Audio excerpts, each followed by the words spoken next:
नमस्कार, शुभ संध्या। आज हम बात करेंगे दो फिल्म एनिमल और सैम बहादुर जो रिलीज हुई है उसकी समीक्षा करेंगे। तो आप सभी दर्शकों का और श्रोताओं का मेरे यूट्यूब चैनल पर स्वागत है। हम यह समीक्षा करेंगे कि आज जो फिल्म इतना कमा रही है उसके पीछे क्या लॉजिक है।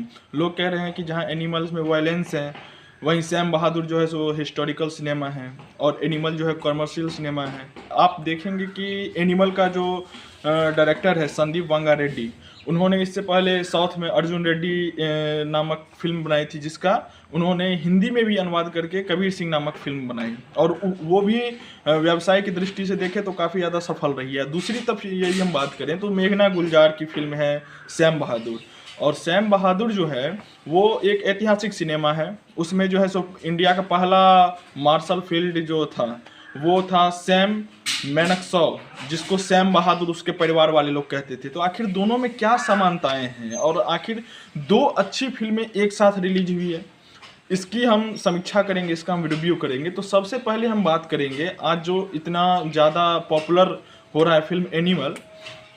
एनिमल पर यदि हम बात करें तो यह एक बिल्कुल नए कलेवर की फिल्म है। ये वो आप कहेंगे कैसे, तो एनिमल का जो स्क्रिप्ट है, उसका जो कथा वस्तु है, उसमें यदि देखेंगे तो पिता और पुत्र पर वो आधारित फिल्म है। अब यह तो सामान्य सी बात है, लेकिन यह सामान्य सी बात नहीं है। हमारे भारतीय समाज में जहाँ बेटियों को दिखाया जाता है कि आप सुनते होंगे कि जैसे पापा की परी टाइप के स्लोगन को, बेटी को बाप के करीब दिखाया जाता है और माँ को जो है सो बेटा के करीब दिखाया जाता है। तो ऐसा इस फिल्म में नहीं है। इस फिल्म में दिखाया गया है कि कैसे एक बेटे और मतलब पिता का रिश्ता कैसा होता है, जिसमें रणबीर कपूर अपने प्रेमिका तक का गला पकड़ लेता है। अब वो जब उसके पिता के बारे में कुछ अनाप शनाप कहती है एक्ट्रेस। तो वहीं दूसरी तरफ हम बात करेंगे तो इसमें वायलेंस जो है, वायलेंस उतना नहीं है, इसका इमोशंस लोगों को टच कर रहा है, लोगों को छू रहा है। अब यदि हाल ही का यदि हम रिलीज फिल्म देखें जवान, उसमें भी पिता और पुत्र पर आधारित स्टोरी थी, जिन्होंने काफ़ी 1000 से ऊपर ज़्यादा से कमाई की है। अब ये वापस से एनिमल में दिखाई दे रहा है। यदि हम इसके नामकरण पर गौर करेंगे एनिमल, तो हमें ये दिखाई पड़ता है कि एनिमल का हिंदी शब्द होता है जानवर। और इसमें यदि हम मतलब यदि हम गौर करेंगे इसके विलेन और एक्टर दोनों पर, तो दोनों एक तरीके से अंतिम में खूंखार हो जाते हैं, जो कि परिस्थिति उनको बनाती है। जैसे बॉबी देओल का जो किरदार है, उसमें जो वो निगेटिव रोल है, वो अपने दादा का या अपने बाप का, जो उनके सामने में आग लगा के खुद को जला लेता है, उसका बदला लेना चाहता है वो। वहीं दूसरी तरफ रणबीर कपूर है, जो अपने पिता के ऊपर हुए हमले का बदला लेना चाहता है। इसमें रणबीर कपूर एनिमल मूवी में जहाँ एक बड़े बाप का बेटा है, एक अमीर घर का लड़का है वो, और उसके पास सारी सुविधाएं हैं, लेकिन उसके फैमिली के अंदर ही, उसके परिवार के अंदर ही उसके पिता को मतलब उसके गद्दी से हटाने का प्रयास किया जाता है, जो कि रणबीर कपूर यह बात जान लेता है और वहीं से ये सारा खेल वायलेंस का शुरू होता है। वहीं हम यदि दूसरी तरफ बात करेंगे सैम बहादुर की, तो सैम बहादुर अपने आप में एक अद्भुत व्यक्तित्व है। यह ब्रिटिश काल में इंडियन आर्मी से जुड़ा हुआ था ये व्यक्ति, और इस व्यक्ति ने 1971 के युद्ध में भारतीय सेना की जो जीत थी उसमें इन्होंने अहम योगदान दिया था। वो कैसे, तो इन्होंने इंदिरा गांधी को सचेत किया हुआ था कि आप हमें इसके लिए 6 महीने का वक्त दीजिए। इंदिरा गांधी कह रही थी कि नहीं, आपको इससे पहले करना पड़ेगा। तो ये इन्होंने इंदिरा गांधी को कहा था कि आप युद्ध जीतना चाहती है कि नहीं, तो इंदिरा गांधी ने कहा था कि हाँ, मैं जीतना चाहती हूँ। तो इसीलिए यह सब कारण है कि सैम बहादुर पर फिल्म बनाई गई है, और इसका निर्देशन मेघना गुलजार ने किया है, जो बहुत फेमस शायर गुलजार की बेटी हैं।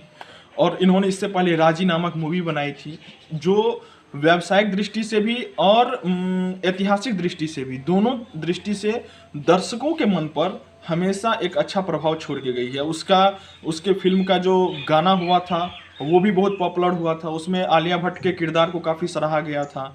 इसमें सैम बहादुर में विक्की कौशल के किरदार को काफ़ी सराहा गया है कि एक अधेड़ उम्र के व्यक्ति का किरदार करना, वो भी एक 35-40 साल के एक्टर्स का, अपने आप में यह दर्शाता है कि विक्की कौशल के अंदर कितनी प्रतिभाएं छुपी हुई हैं।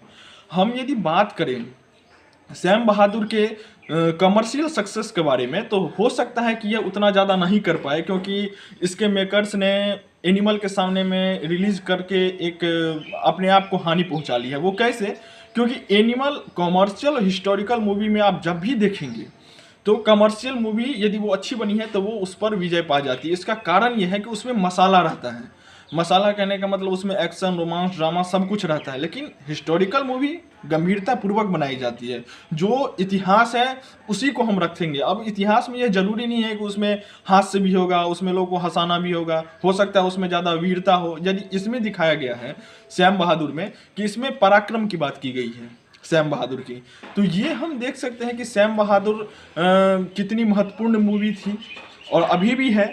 लेकिन इसको गलत रिलीज डेट के कारण इसका खामियाजा भुगतना पड़ा। हालांकि इसका बजट मात्र 49 करोड़ रुपए है और जिसमें 35 करोड़ इसने हिंदी मूवी से कमा भी ली है। यदि हम इसके कुछ तथ्यों पर यदि हम बात करें तो इन्होंने 1942 में जापानी आर्मी ने इसको 7 गोली मारी थी और इस 7 गोली में इसके अंतरी और छाती में ये गोली धंस गई थी, जिसके कारण डॉक्टर ने इसको कह दिया था कि इसका हम इलाज नहीं करेंगे। लेकिन इसके जो एक सिंह साहब थे इसके साथी, जो सिख थे बाकायदा, उन्होंने उस डॉक्टर को कहा था कि यदि आप इसका इलाज नहीं करेंगे तो मैं आपका मर्डर कर दूंगा। तो इसके लिए इसके जो आंत हैं वो काट कर हटाया गया था और डॉक्टर को यह मतलब भरोसा नहीं हुआ था कि ये आदमी जीवित है। इसी के कारण उसके चलने का जो स्टाइल आप देखते होंगे ट्रेलर में, वो थोड़ा झुक के चलना, ये सारी चीज़ें उसका मतलब एक तरीके से उसको प्रकृति के द्वारा प्राप्त हुई थी घटना के कारण। और यदि हम बात करें इसके सफलता या इसकी कहानी को लेकर के, तो हम यही कहना चाहेंगे कि श्याम बहादुर एक अलग यदि डेट में रिलीज होती तो ये मूवी बिल्कुल ही अच्छा बिजनेस करती और यह लोगों के उम्मीदों पर भी खरा उतरती। लेकिन चूंकि